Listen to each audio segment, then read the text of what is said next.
दोस्तों अगर आप भी विराट कोहली के साथ हैं ऐसी मुश्किल खड़ी में और मानते हैं कि वो नॉट आउट थे तो वीडियो को लाइक करना ना बिल्कुल नहीं भूलिएगा। दोस्तों विराट कोहली को आउट दिए जाने पर ना बड़े से बड़े दिग्गज खिलाड़ी भी भड़क चुके हैं, उनके समर्थन में आ गए हैं।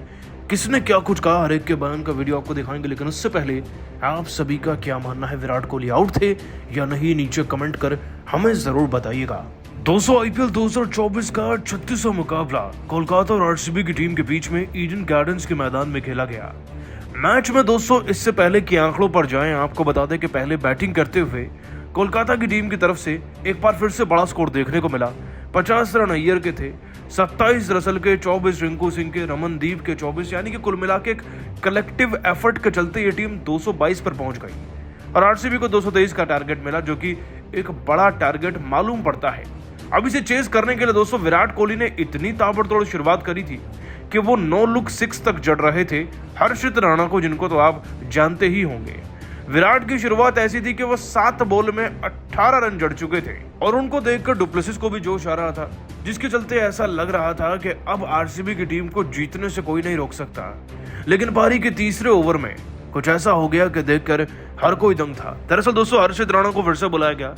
हर्षित राणा जानकर एक स्लोअर फुल टॉस का इस्तेमाल करते हैं और गेंद को जमीन पर लगने नहीं देते, सीधा फेंक के मारते हैं विराट कोहली की तरफ। गेंद कमर से ऊपर होती है, हाई फुल टॉस होती है, लेकिन जाते जाते डिप होने लगती है। लेकिन फिर भी जब दोस्तों ये गेंद विराट के बल्ले को छूती है, क्योंकि वो भी कंफ्यूज हो जाते हैं गेंद की गति लाइन लेंथ देखकर, तो गेंद उनके बल्ले पर लग कर ना सीधा हर्षित राणा के हाथ में चली जाती है। वो कैच आउट हो जाते हैं और अंपायर इसे नो बॉल देते ही नहीं।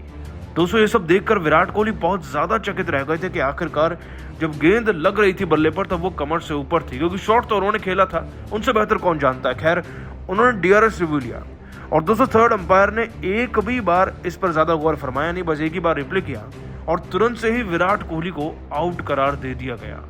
दोस्तों विराट कोहली ये सब देखकर पूरी तरीके से चौंक गए थे। वो अंपायर्स पर इतना ज्यादा गुस्सा हो गए कि उनका गुस्सा उनके चेहरे पर, उनकी हरकतों में भी नजर आ रहा था।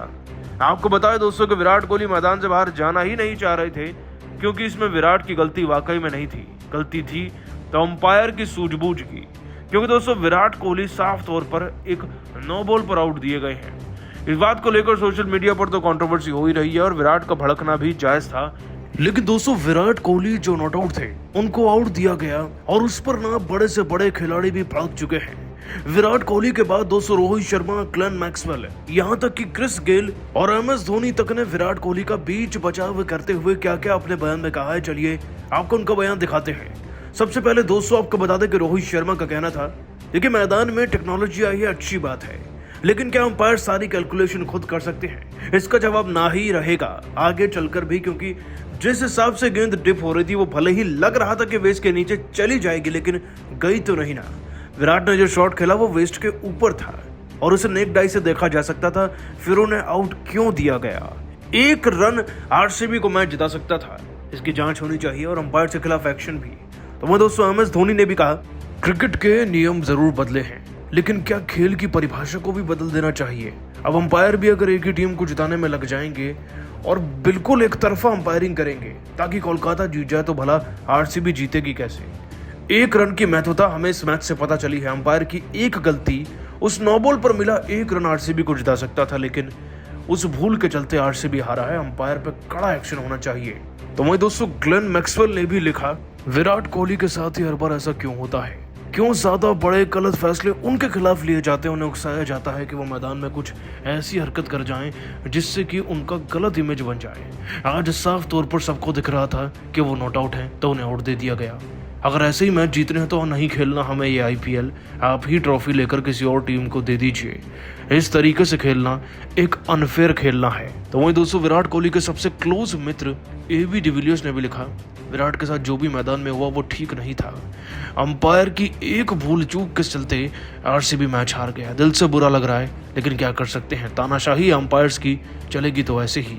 दोस्तों हर एक दिग्गज खिलाड़ी ना ऐसे बुरे वक्त में विराट के साथ खड़ा है। वैसे आप सभी का क्या मानना है, विराट कोहली आउट थे या नहीं? आप नीचे कमेंट करके हमें जरूर बताइएगा। दोस्तों आईपीएल का सबसे जबरदस्त मुकाबला ईडन गार्डन के मैदान पर रॉयल चैलेंजर बैंगलोर और कोलकाता नाइट राइडर के बीच खेला गया। इस मुकाबले में रॉयल चैलेंजर बैंगलोर ने टॉस जीतकर पहले कोलकाता को बल्लेबाजी करने के लिए आमंत्रित किया। कोलकाता की तरफ से ओपनिंग की शुरुआत करने मैदान पर सुनील नारायण के साथ फिलिप सॉल्ट आए। वहीं बैंगलोर की तरफ से पहला ओवर लेकर आए मोहम्मद सिराज। इनका स्वागत दूसरी ही गेंद पर फिलिप सॉल्ट ने शानदार छक्का लगाकर किया। इसके बाद भी फिलिप सॉल्ट रुकने का नाम नहीं लिए। तीसरी गेंद को भी उन्होंने चौके में तब्दील कर इस ओवर से 12 रन बटोर लिए और अपनी टीम को बेहतरीन शुरुआत दिलाई। बैंगलोर की तरफ से दूसरा ओवर लेकर आए यश दयाल। इनका भी स्वागत फिलिप सॉल्ट ने चौथी और पांचवी गेंद पर लगातार 2 चौका लगाकर किया और अंतिम गेंद पर 2 रन बटोरकर अपनी टीम के स्कोर को 2 ओवर में 23 रनों तक पहुंचा दिया। बैंगलोर की तरफ से तीसरा ओवर लेकर आए एक बार फिर मोहम्मद सिराज। इस बार इनका स्वागत तीसरी गेंद पर सुनील नारायण ने शानदार चौके के साथ किया। 3 ओवर में ही कोलकाता का स्कोर 27 रनों तक पहुंच चुका था। बैंगलोर के कप्तान को विकेट की तलाश थी और फिर उन्होंने चौथा ओवर फेंकने के लिए अपनी टीम के सबसे खतरनाक गेंदबाज लॉकी फर्ग्यूसन को गेंद थमाई, लेकिन इनका स्वागत एक बार फिर फिलिप सॉल्ट ने शानदार छक्के के साथ पहली ही गेंद पर किया। इसके बाद भी वो नहीं रुके, दूसरी गेंद को भी उन्होंने चौके में तब्दील कर दिया। इसके बाद भी फिलिप सॉल्ट रुके नहीं, चौका छक्का लगाकर इस ओवर से 28 रन बटोरकर अपनी टीम के स्कोर को 4 ओवर में 55 रनों तक पहुंचा दिया। बैंगलोर की तरफ से 5वां ओवर लेकर आए एक बार फिर मोहम्मद सिराज और आते ही उन्होंने बैंगलोर को मैच में शानदार वापसी करा दी। अपने ओवर की दूसरी ही गेंद पर मोहम्मद सिराज ने फिलिप सॉल्ट को पवेलियन का रास्ता दिखा दिया। 13 गेंद पर फिलिप सॉल्ट 48 रन बनाकर पवेलियन लौट गए। 56 रनों के स्कोर पर कोलकाता का पहला विकेट गिर गया, लेकिन सुनील नारायण अभी भी मैदान पर टिके हुए थे। इनका साथ देने के लिए अब कोलकाता के नए बल्लेबाज अंक कृष्णा रघुवंशी आ चुके थे। इन दोनों बल्लेबाजों के कंधों पर टीम की पूरी जिम्मेदारी आ चुकी थी, लेकिन सुनील नारायण को कोई फर्क नहीं पड़ रहा था। सिराज की चौथी गेंद पर उन्होंने खतरनाक अंदाज में चौका जड़कर अपनी टीम के स्कोर को तेजी से आगे बढ़ाया। इन दोनों बल्लेबाजों ने मिलकर अपनी टीम के स्कोर को 5 ओवर में 63 रनों तक 1 विकेट के नुकसान पर पहुंचा दिया। वहीं बैंगलोर की तरफ से पावर प्ले का अंतिम ओवर लेकर आए यश दयाल और आते ही उन्होंने अपने ओवर की दूसरी गेंद पर सुनील नारायण को अपना शिकार बनाकर पवेलियन का रास्ता दिखा दिया। कोलकाता नाइट राइडर को 66 रनों के स्कोर पर दूसरा झटका लग गया। अब मैदान पर कोलकाता की तरफ से नए बल्लेबाज वेंकटेश अय्यर आ चुके थे और आते ही इन्होंने पहली गेंद पर दयाल के शानदार चौका लगाकर अपना खाता खोला और टीम के स्कोर को आगे बढ़ाया। इसके बाद भी वेंकटेश रुकने का नाम नहीं लिए। अगली गेंद को भी उन्होंने चौके में तब्दील कर दिया, लेकिन यश दयाल ने जाते जाते अपने ओवर की अंतिम गेंद पर रघुवंशी को पवेलियन का रास्ता दिखा दिया और अपना बदला पूरा कर लिया। 75 रनों के स्कोर पर कोलकाता के 3 बल्लेबाज पवेलियन लौट गए। पावर प्ले के 6 ओवर में कोलकाता केवल 75 रन बना पाई, लेकिन वेंकटेश मैदान पर अभी भी टिके हुए थे। इनका साथ देने के लिए अब मैदान पर नए बल्लेबाज खुद कप्तान श्रेयस अय्यर आ चुके थे। अब इन दोनों बल्लेबाजों के कंधों पर टीम की पूरी जिम्मेदारी आ चुकी थी। इन दोनों बल्लेबाजों ने मिलकर धीरे धीरे टीम के स्कोर को आगे बढ़ाया, लेकिन टीम के लिए 9वां ओवर लेकर आए कैमरन ग्रीन और आते ही उन्होंने अपने ओवर की दूसरी गेंद पर वेंकटेश को पवेलियन का रास्ता दिखा दिया। 97 रनों के स्कोर पर कोलकाता का चौथा विकेट गिर गया। कोलकाता की टीम मुश्किल में नजर आने लगी, लेकिन कप्तान श्रेयस अय्यर मैदान पर टिके हुए थे। अब उनके साथ देने के लिए नए बल्लेबाज रिंकू सिंह आ चुके थे। इन दोनों बल्लेबाजों ने मिलकर अपनी टीम के स्कोर को 100 रनों के पार पहुंचाया, लेकिन रिंकू सिंह लॉकी फर्ग्यूसन के शिकार हो गए। वो केवल 24 रन बनाकर पवेलियन लौट गए, लेकिन श्रेयस अय्यर मैदान पर टिके हुए थे। उनका साथ देने के लिए अब आंद्रे रसेल आ चुके थे। देखते देखते श्रेयस अय्यर ने अपना तूफानी अर्धशतक भी केवल 35 गेंद पर ठोक दिया था और अपनी टीम के स्कोर को 17 ओवर में 177 रनों तक पहुंचा दिया था, लेकिन श्रेयस अय्यर भी अपना विकेट 18वें ओवर की पहली गेंद पर गंवा बैठे।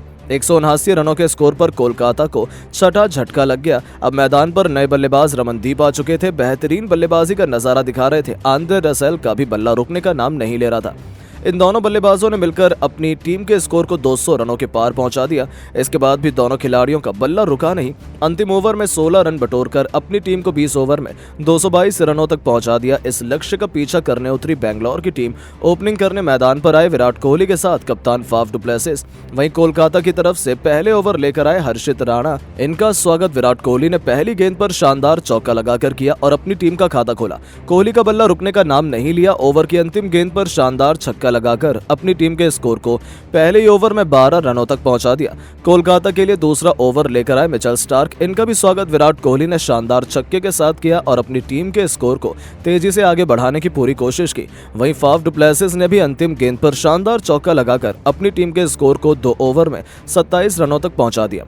टीम के लिए तीसरा ओवर लेकर आए। एक बार फिर हर्षित राणा और आते ही उन्होंने पहली गेंद पर विराट कोहली को पवेलियन का रास्ता दिखा दिया और अपनी टीम को पहली सफलता दिला दी।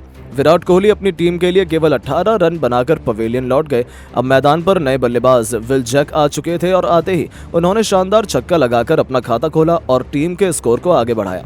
बैंगलोर का स्कोर 3 ओवर में 1 विकेट पर 35 रन बन पाया था,